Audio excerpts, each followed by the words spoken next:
صفحة. بسم الله الرحمن الرحيم. اللهم صل على محمد وعلى آل محمد. السلام عليك يا أمير المؤمنين، السلام عليك يا حبيب الله، السلام عليك يا صفوة الله، السلام عليك يا ولي الله، السلام عليك يا حجة الله، السلام عليك يا إمام الهدى، السلام عليك يا علم التقى، السلام عليك أيها الوصي البر التقي والنقي الوفي، السلام عليك يا أبا الحسن والحسين، السلام عليك يا عمود الدين، السلام عليك يا سيد الوصيين وأمين رب العالمين وديان يوم الدين وخير المؤمنين وسيد الصديقين والصفوة من سلالة النبيين وباب حكمة رب العالمين وخازن وحيه وعيبة علمه والناصح لأمتي نبيه والتالي لرسوله والمواسي له بنفسه والناطق بحجته والداعي إلى شريعته والماضي على سنته. اللهم إني أشهد أنه قد بلغ عن رسولك ما حمل ورعى ما استحفظ وحفظ ما استودع وحلل حلالك وحرم حرامك وأقام أحكامك وجاهد الناكسين في سبيلك والقاسطين في حكمك والمارقين عن أمرك صابرا محتسبا لا تأخذه فيك لومة لائم. اللهم صل عليه أفضل ما صليت على أحد من أوليائك وأصفيائك وأوصياء أنبيائك. اللهم هذا قبر وليك الذي فرضت طاعته وجعلت في أعناق عبادك مبايعته وخليفتك الذي به تأخذ وتعطي وبه تثيب وتعاقب وقد قصدته طمعا لما أعددته لأوليائك فبعظيم قدره عندك وجليل خطره لديك وقرب منزلته صل على محمد وافعل بما أنت أهله فإنك أهل الكرم والجود. والسلام عليك يا مولاي وعلى ذريتك آدم ونوح ورحمة الله وبركاته.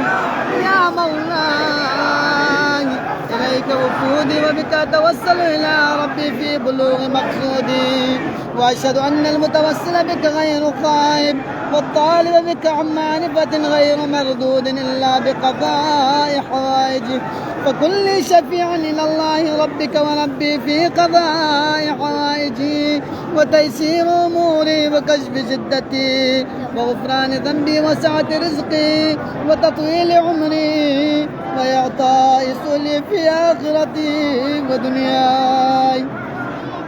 اللهم لعن قتلة أمير المؤمنين، اللهم لعن قتلة أمير المؤمنين، اللهم لعن قتلة الحسن والحسين، اللهم لعن قتلة الأئمة وعذبهم عذابا أليما لا تعذبوا أحدا من الكثير لا انقطاع له ولا وادخل على قتلة أنصار رسولك وعلى قتلة أمير المؤمنين وعلى قتلة الحسن والحسين وعلى قتلة أنصار الحسن والحسين وقتلة من قتل في ولاية آل محمد أجمعين عذابا أليما مضاعفا في أسفل درك من الجحيم لا يخفف عنهم العذاب وهم فيه مبلسون ملعونون ناكسوا رؤوسهم عند ربهم قد عاينوا الندامة والخزي الطويل لقتلهم عترة أنبيائك ورسلك وأتباعهم من عبادك الصالحين. اللهم لعنهم في مستسر السير وظاهر العلانية في أرضك وسمائك. اللهم اجعل لي قدم صدق في أوليائك وحبب إلي مشاهدهم ومستقرهم حتى تلحقني بهم وتجعلني لهم طبعا في الدنيا والآخرة يا أرحم الراحمين. أبا عبد الله الحسين عليه السلام زیادت نتی طرف نتی آتا ہوں طرف نہ ذوی الحقوق نے طرف نہ التماس دعا زرگن کل طرف نہ سو سنگائی کرنے امید یا سید درجس نہ رہتے گامی نیابت ہے قربتا للہ گلکم سکن گامی طرف نہ السلام علیکہ یا ابا عبد اللہ السلام علیکہ ابن رسول اللہ السلام علیکہ ابن امیر المؤمنین السلام علیکہ ابن فاطمة سیدة نساء العالمین السلام عليك يا أبا الأئمة الهادين المهديين السلام عليك يا سريع الدمعة الساكبة السلام عليك يا صاحب المصيبة الراتبة السلام عليك وعلى جدك وأبيك السلام عليك وعلى أمك وأخيك السلام عليك وعلى الأئمة من ذريتك وبنيك أشهد لك طيب الله بك التراب وأوضح بك الكتاب وجعلك وأباك وجدك وأخاك وبنيك عبرة لأولي الألباب يا ابن الميامين الأطياب التالين الكتاب وجهت السلام إليك صلوات الله وسلامه عليك